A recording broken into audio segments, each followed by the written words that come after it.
watch this video. If you haven't already, don't forget to subscribe to my channel for new punk rock videos every week and tap the bell to get notified when new videos drop. We're the Bronx in Los Angeles. Let's have some fun. My name is Erin Micklow, and I'm here with Matt from the Bronx. How are you? What's up? I'm good. I'm good. Awesome night.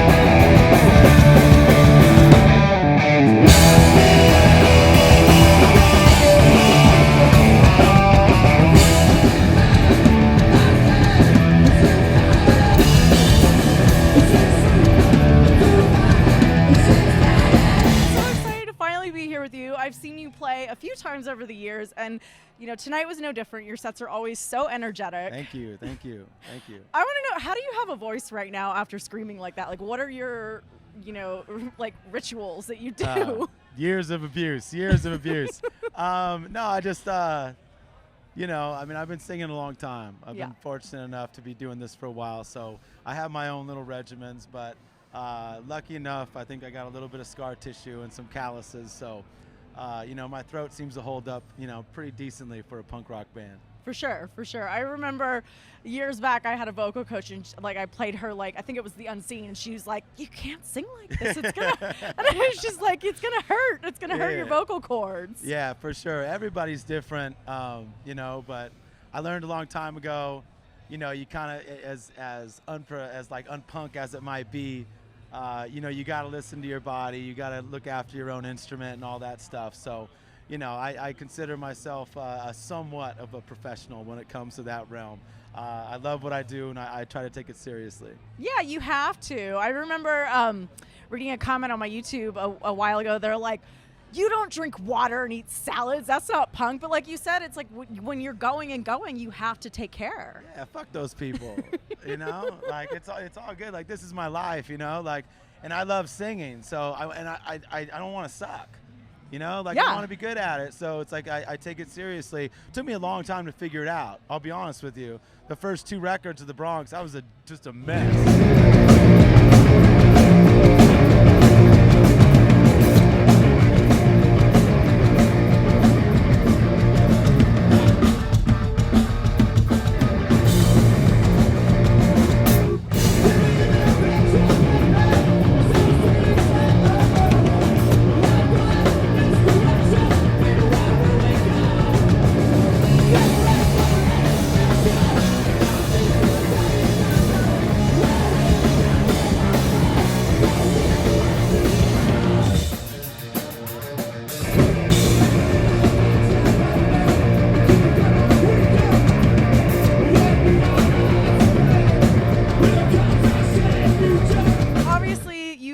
The Boston to Berkeley tour with Yes. RANCID and DROPKICK. Can you share some stories from the tour? Like, you've only got 2 shows left. Yeah. I mean, it's been amazing, I'll be honest with you. And I was just talking with the guys today. It's been such a trip because it kind of feels like we've been out for a while, and I guess we kind of have, you know. We had a little bit of, you know, festival stuff in between leg 1 and 2, but for us, it's been amazing. I mean, you know, we just put out a new record, and we didn't even expect to be touring this year. Yeah. So, you know, we recorded some stuff with Tim at his studio in LA, and that kind of turned into us getting the tour. We've known DROPKICK forever, but our relationship with RANCID is somewhat new. So it was really cool to get the invite. And then, you know, just today, like, you know, I was talking with Al, and Al's kind of telling the story about, you know, how Bruisers and DROPKICK and him joining the band and all that stuff. And it was just all just super cool, you know, conversation that I've always wanted to know, you know. But now that we're friends and all that shit, it's just really cool, man. And they, you know, they've been good to us. They respect us as a band and all that stuff. So can't say enough about RANCID and DROPKICK. You know, they're the homies. So you said that it's new for you, the relationship with RANCID. How did that relationship start? It started with us, on the new record, we wanted to collaborate with a bunch of different artists and musicians and stuff like that. So we had an idea to have Tim shoot a video for a song on the record. So our drummer Joey knows Tim really well, so he reached out to Tim. Tim said, hell yeah. And then we went to the studio in LA. We actually ended up recording a live version of the song, a song called Breaking News. And that 7-inch and the video will come out, I think, like November. Okay. So yeah. So we did that, and the working relationship was super cool. We hit it off right away, so it was just, let's go on tour. That's awesome. Yeah. Well, so can we talk about your new drummer? Obviously, he's been in a lot of big bands. Hell he yeah. played with Danzig, Queens of Stone Age, Eagles of Death Metal. He's Yep. currently in Circle Jerks. Hell yeah. So how did that happen that he joined the band? Because it's pretty recent. It's like a couple years, right? Yeah, a couple years.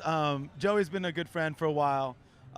We always cross paths, and we knew the Queens guys going back for a minute, So Was we've that always from when you been toured with Distillers back in the and day? all that stuff. Yeah. Yeah. So, we've been tight with Joey for a while, and Joey's he's a down ass motherfucker.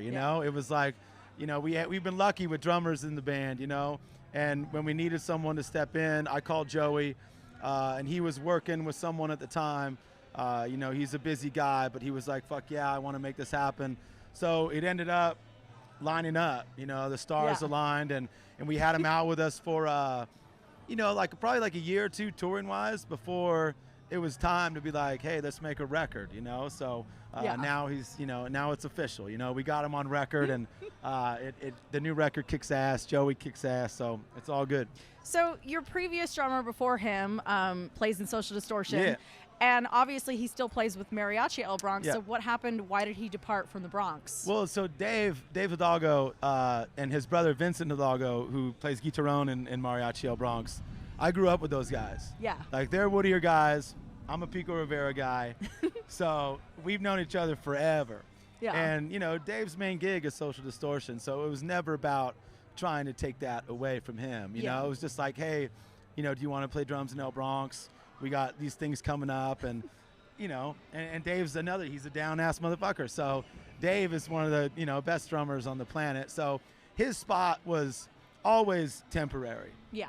But that's As long as he wanted to be there. Yeah, that's how it is, with friends, and we're fortunate that way, It's like, so Dave's an amazing dude, but, him and Social Distortion are so good. So we would never want to fuck with that, Yeah. And Yeah. I mean, it's cool that he still plays with you in Mariachi El Bronx.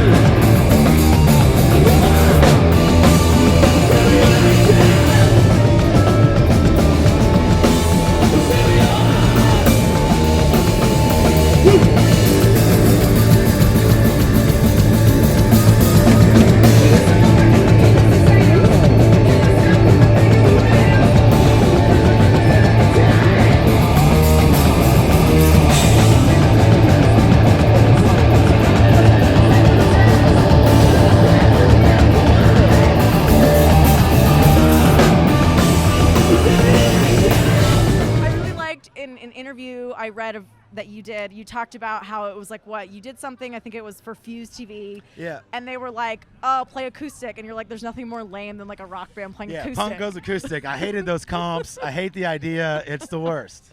It sucks.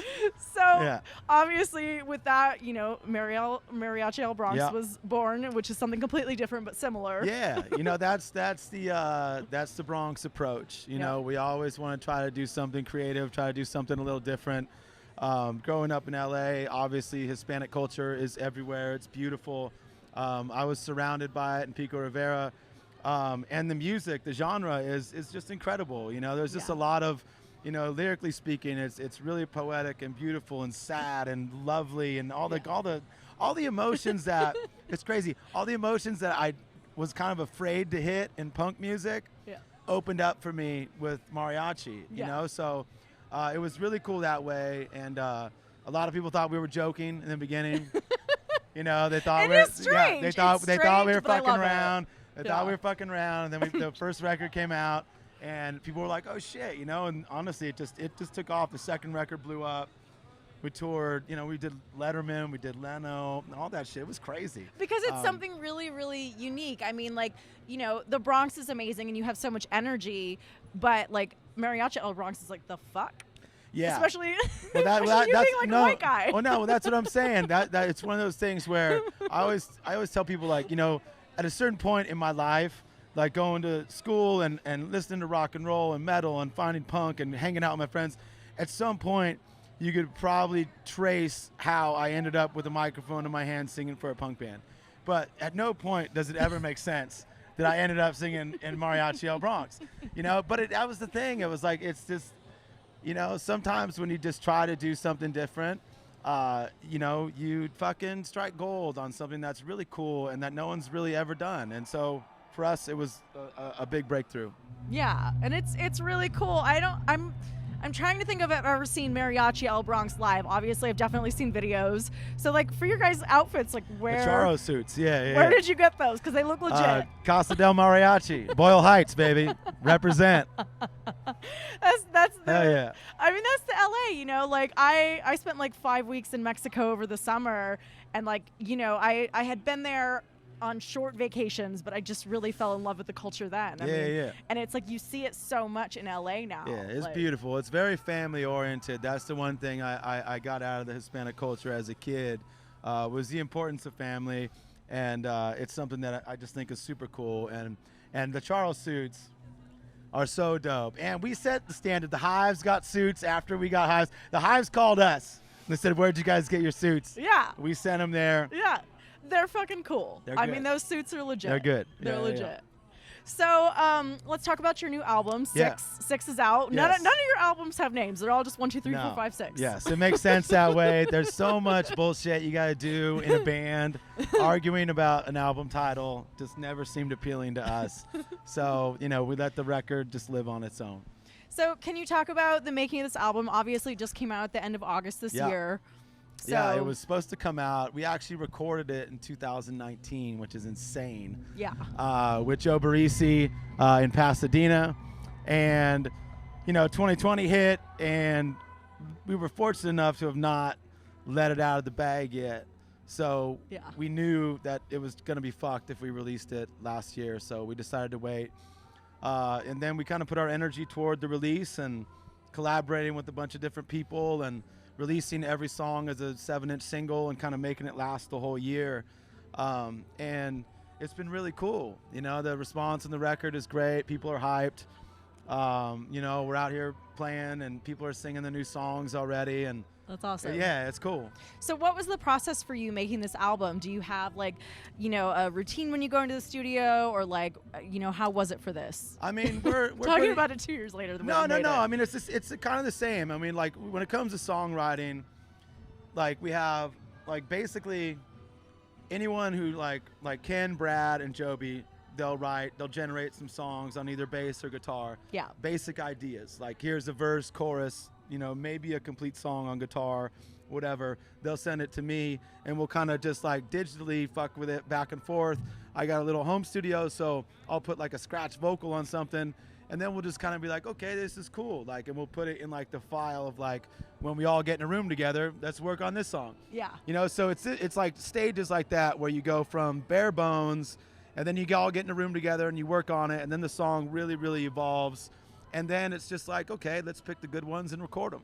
For sure. You know, so it's kind of a simple process, but you know, for us it's really cool because you see the song go from, you know, a basic guitar line or a basic vocal melody to a demo to, you know, the full finished product, and it's cool to have versions of it at every step along the way, you know? Yeah, for sure. Well, so also you guys released a new single recently Yeah. called High Five. Yeah. And it was the artwork was done by Jordan from Yeah, Every Time yeah, I yeah. Die, right? Yeah. So can you talk about how all of that kind of came to be? Yeah. Jordan's a good friend of ours. We've known Every Time I Die forever.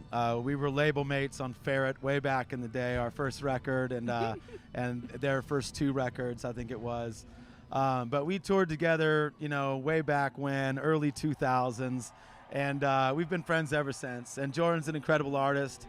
So when we, you know, started thinking about people to work with on the new record, He was one of the first people that popped up, and he knocked the artwork out. And he's a crazy dude, you know. He's a really good guy, and he kind of has that Bronx energy, you know. So Yeah. shout out to Jordan for sure. That's awesome. Well, so lastly, I want to talk about, you mentioned that you have a podcast. Can we Yeah. talk about your podcast? What's it about? Yeah, it's the Sailor Jerry podcast. It's for the Sailor Jerry, you know, tattoo artist, Norman Collins, Rum Company. Yeah. They hit me up in the pandemic, and they were like, hey, we want to do a podcast. Will you host it? Yeah. I said, hell yeah. That's awesome. So it's been cool. I mean, I'm comfortable talking to people. I like, you know, like interviewing different people about like their creative process. As I'm sure you do too, you know. It's cool. It's fun. It's like you get to have conversations with Yeah. people and just like shoot the shit. And you know, honestly too, it's inspiring for like in future art. you Yeah, know? yeah. No, I dig it. It's like, what It's are you like, doing? What? Yeah, and it's cool, and I'm super productive. I'm busy as fuck, but I love it. You know, between the band and the podcast and everything else, it's just, you know, life is good right now. So I'm just grateful for all of it. That's awesome. Well, I'm going to close with that and say thank you so much for taking the time Right on. tonight. Thank you very much. Appreciate you. Hey, yo, what's up? This is Matt from the Bronx, and you're watching Last Rockers TV. Let's go.